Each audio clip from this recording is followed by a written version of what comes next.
आज की वीडियो में हम देखते हैं मारवाड़ के महान पराक्रमी शासकों में से एक मालदेव के शासन के बारे में। मालदेव 1531 से 1562 ईस्वी तक मारवाड़ यानी जोधपुर के शासक रहे।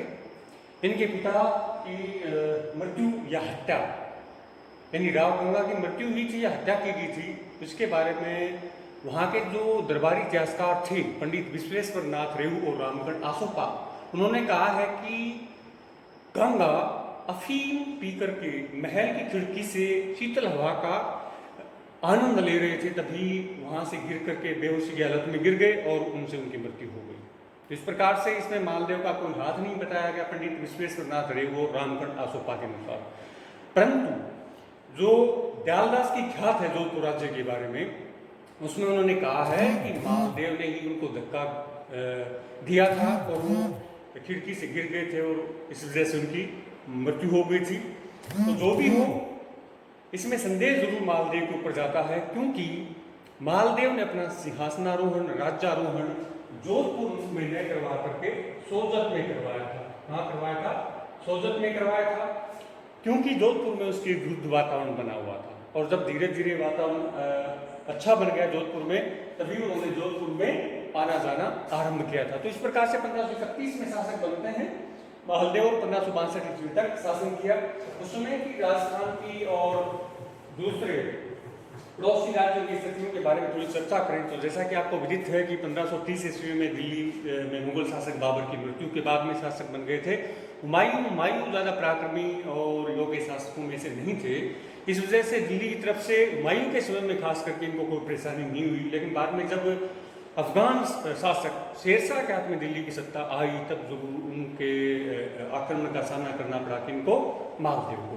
दूसरी ओर अब गुजरात की तरफ चर्चा की जाए तो गुजरात में बहादुर शाह का शासन था, लेकिन वो लंबे समय तक नहीं जी पाए। मालदेव के शासन में उनकी मृत्यु हो गई थी। तो विशेष प्रतिरोध का सामना बहादुर शाह का इनको नहीं करना पड़ा, इनको मालदेव को। अब चर्चा करते हैं राजस्थान के बारे में।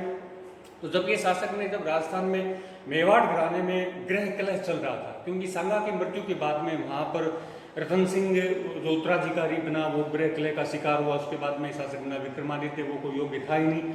फिर उदय सिंह तो इनकी मदद से यानी मालदेव की मदद से ही शासक बन पाया था मेवाड़ का। तो वहाँ से इनको किसी प्रकार का कोई खतरा नहीं था।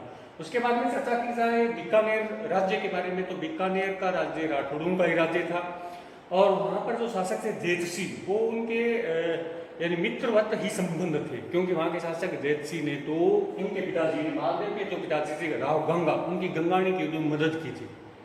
तो इस प्रकार से वहाँ से भी कोई खतरा नहीं था।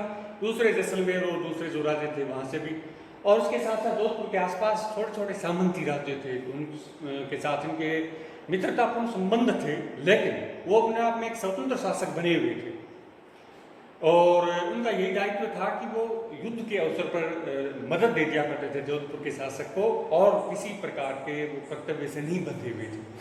तो ये राजस्थान से संबंधित उनकी स्थितियाँ थी।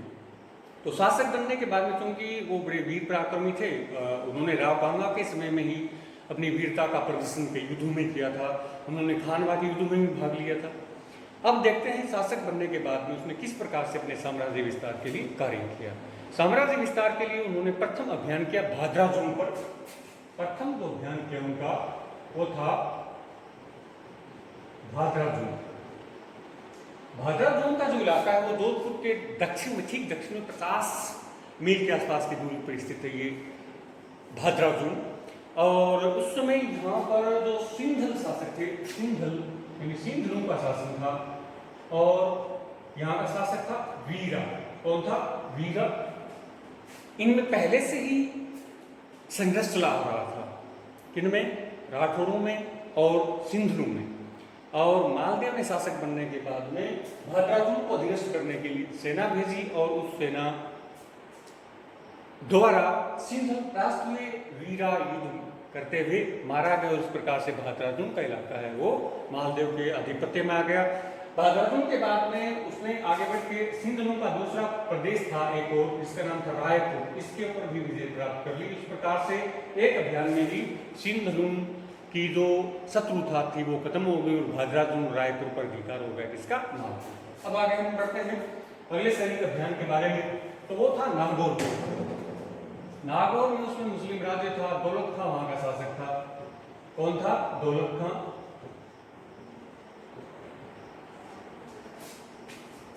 नागौर के ऊपर 3-4 वर्ष तक अभियान किए गए जोधपुर के शासक मालदेव द्वारा, और बाद में 1535-36 के आसपास नागौर पर अधिकार कर लिया, और इस प्रकार से नागौर का इलाका भी किसके अधीनता में आ गया? मालदेव की अधीनता में आ गया। उसके बाद में अगला जो इनका अभियान रहा वो वीरमदेव के खिलाफ, यानी मालदेव और वीरमदेव के नाम से इसको लिखते हैं अपन, मालदेव और वीरमदेव। इसमें जो मेड़ता के शासक वीरमदेव, मेड़ता के शासक वीरमदेव, इनके बीच में लंबा संघर्ष होता है। जैसा कि आपको विदित है कि वीरमदेव बादराजून के युद्ध में मालदेव की सेना की तरफ से लड़े थे, और उसमें मालदेव की सेना की विजय हुई थी, परंतु उनके बीच शत्रुता पहले से ही चली आ रही थी वीरमदेव और मालदेव के बीच में, और बाद में इसमें धीरे धीरे ये मनमुटाव बढ़ता गया। और क्योंकि आपको ये पता है कि मालदेव बड़े अहंकारी प्रकृति व्यक्ति भी थे, और वो वीरमदेव से बड़ी घृणा किया करते थे। उसके बाद में कुछ इस प्रकार की स्थितियां बनती गई, इनकी भी शत्रुता बढ़ती ही गई। जैसे कोई दरियादोष नाम का कोई हाथी था नागौर के शासक दौलत खां का, उसको वीरमदेव ने अधिकृत कर रखा था। जब मालदेव ने कहा कि उसको छोड़ दिया जाए तो उसने नहीं दिया। फिर बाद में उसने एक सेना भी भेजी थी। जब ये जोधपुर में आए हुए थे, यानी वीरमदेव जब जोधपुर में थे, तभी मालदेव ने एक सेना मेड़ता विजय के लिए भेज दी थी।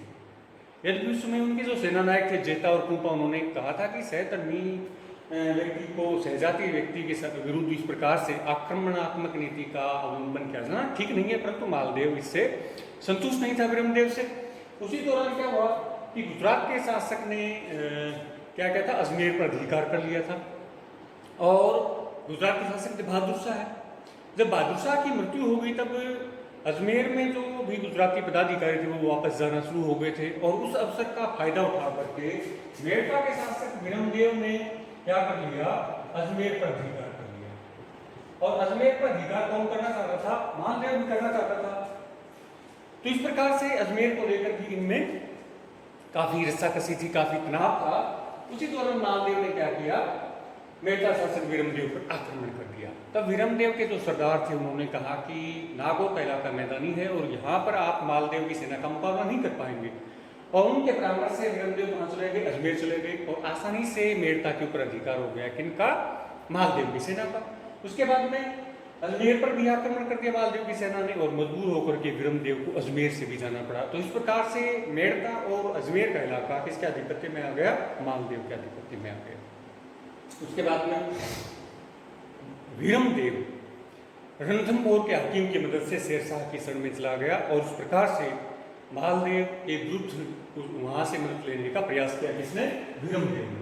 अब आगे के अभियानों के बारे में अगर हम चर्चा करें, अगला जो अभियान रहा इनका मेड़ता के शासक के विरुद्ध, उसके बाद में अगला जो अभियान था वो था सिवाना के शासक के विरुद्ध, सिवाना विजय।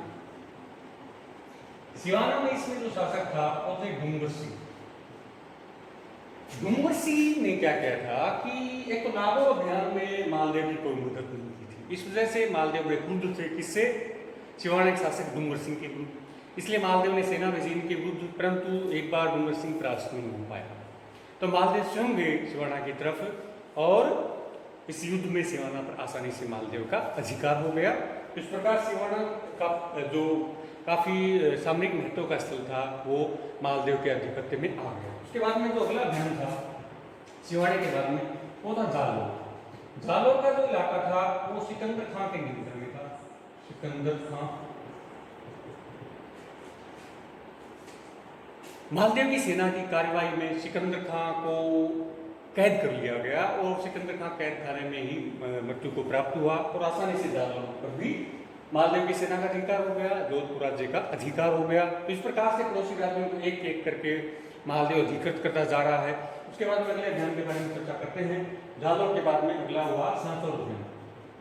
सांचौर का जो इलाका है, सांचौर अभियान, उसके ऊपर अधिकार करने के लिए मालदेव की सेना ने प्रयास किए, और चूंकि उससे पहले सिवाना और बाघाजोन वाले इलाके पर अधिकार कर ही लिया था तो आसानी से सांचौर पर भी अधिकार हो गया। यूँ कह सकते हैं कि जोधपुर के आसपास जो मुख्य सामंती केंद्र थे उनका सफाया कर दिया मालदेव की सेना ने कुछ ही वर्षों में, और वो सारे के सारे किनके अधीन आ गए, वो मालदेव यानी जोधपुर के राज्य के अंतर्गत आ गए। उसके बाद में देखते हैं उनके पड़ोसी राज्यों के बारे में। पड़ोसी राज्यों के बारे में चर्चा करें तो सबसे पहले चर्चा कर लेते हैं अपन बीकानेर के बारे में। यानी बीकानेर गाठोरों का ही राज्य था, और उसमें जो बीकानेर के शासक थे, बीकानेर से संबंध, बीकानेर में उसमें जो शासक था उसका नाम था जेत सिंह। जेत सिंह ने मालदेव के पुत्र गंगा की गंगाणी के युद्ध में मदद की थी, परंतु वो सब भूल गया था। कौन? मालदेव। वो महत्वाकांक्षी था, साम्राज्यवादी था, उसका उद्देश्य था साम्राज्य विस्तार करना, और इसी के तहत अपने सेनानायकों जेता और कुंपा के साथ उन्होंने बीकानेर, यानी बीकानेर को उसमें जांगल देश कहते थे, जांगल देश, इसके ऊपर अभियान किया, और सेनानायक होंगे जेता और कुंपा। साहेबा एक जगह है, सुआ या साहेबा, सुआ या साहेबा के युद्ध में जैत सिंह लड़ता हुआ परास्त हुआ, मारा गया इस युद्ध में। कौन? बीकानेर का शासक जैत सिंह, और बीकानेर के दुर्ग के ऊपर भी, बीकानेर में जो दुर्ग था उनके ऊपर भी अधिकार हो गया। और इसी युद्ध के बाद में बीकानेर के साथ साथ डीडवाना और झुंझुनू का इलाका था, वो भी कुंपा को सौंप दिया शासन प्रबंध के लिए। किसको सौंप दिया? कुंपा को। यानी बीकानेर का इलाका, डीडवाना, झुंझुनू का इलाका शासन प्रबंध के लिए किसको सौंप दिया?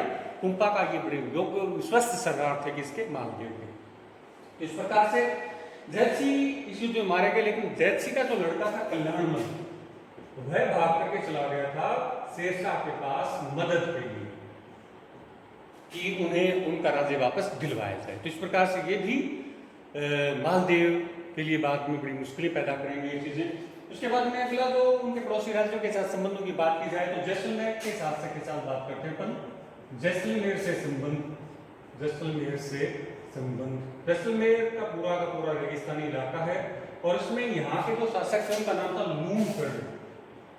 लूणकर्ण, मालदेव ने लूणकर्ण के साथ मैत्रीपूर्ण संबंधों को बढ़ावा देने का प्रयत्न किया, और इसी क्रम में लूणकर्ण ने अपनी लड़की जिसका नाम था उमादेव, उसके साथ मालदेव की शादी कर दी।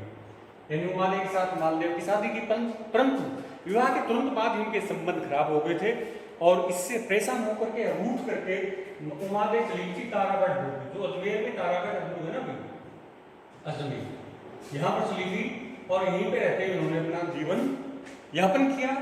और इस प्रकार से उमादेव को इतिहास में रूठी रानी के नाम से जाना जाता है, रूठी रानी के नाम से जाना जाता है उमादेव को। ये जैसलमेर की राजकुमारी थी। उसके बाद में अगले उनके पड़ोसी राज्यों के बारे में चर्चा करें तो उदयपुर के यानी मेवाड़ के उदय सिंह के बारे में चर्चा कर लेते हैं। मेवाड़ के उदय सिंह, जैसा कि आपको विदित है कि बनवीर विक्रमादित्य की हत्या करके मेवाड़ का शासक बन गया था, और उसने उदय सिंह को भी मारने का प्रयत्न किया था, परंतु पन्नाधाय ने बलिदान देकर के उदय सिंह की जान बचा ली। और उसके बाद में उन्होंने मेवाड़ के शासक नहीं, मारवाड़ के शासक मालदेव की मदद से, यानी उदय सिंह और मेवाड़ के विश्वस्त सरदारों ने मालदेव की मदद से चित्तौड़ से निकाल दिया था बनवीर को, और इस प्रकार से पुनः मेवाड़ का राज्य मालदेव नहीं, मेवाड़ के शासक उदय सिंह को मिला था। किसकी मदद से? मालदेव की मदद से। तो प्रारंभ में उनके संबंध मैत्रीपूर्ण थे, परंतु बाद में क्या हुआ, मेवाड़ के सामंत जिसका नाम था जैत सिंह, ये सज्जा के पुत्र थे, सज्जा यहाँ के जागीरदार हुआ करते थे, और ये किसी बात से नाराज होकर के, उदय सिंह से नाराज होकर के मालदेव के पास चले गए, और मालदेव ने इसको खैरवा की जागीर दे दी, इसको जैत सिंह को। और जैत सिंह ने भी प्रसन्न होकर के मालदेव से अपनी लड़की स्वरूप दे का विवाह कर दिया। स्वरूप दे का विवाह कर दिया, परंतु जैत सिंह की एक और लड़की थी, काफी रूपमती थी, छोटी लड़की थी वो, और मालदेव उसके साथ विवाह करना चाहता था। तब जैत सिंह नाराज होकर के पुनः कहाँ गया, मेवाड़ के शासक उदय सिंह के पास आ गया, और उदय सिंह के साथ अपनी पुत्री का, छोटी पुत्री का विवाह कर दिया। तो इस वजह से उदय सिंह के मालदेव के साथ संबंध बिगड़ने शुरू हो गए थे। इस प्रकार से देखा जाए तो ये राजपूताना की रियासतों के साथ ये संबंध रहे मालदेव के प्रारंभिक काल में। अब अगले वीडियो में देखते हैं उनके हुमायूं के साथ और शेरशाह के साथ। इसके अलावा शेरशाह इन्हें गिरसुमेल युद्ध के बाद में पुनः अपनी राज्य प्राप्ति के लिए मालदेव ने जो प्रयास किए थे उनके बारे में अगले वीडियो में।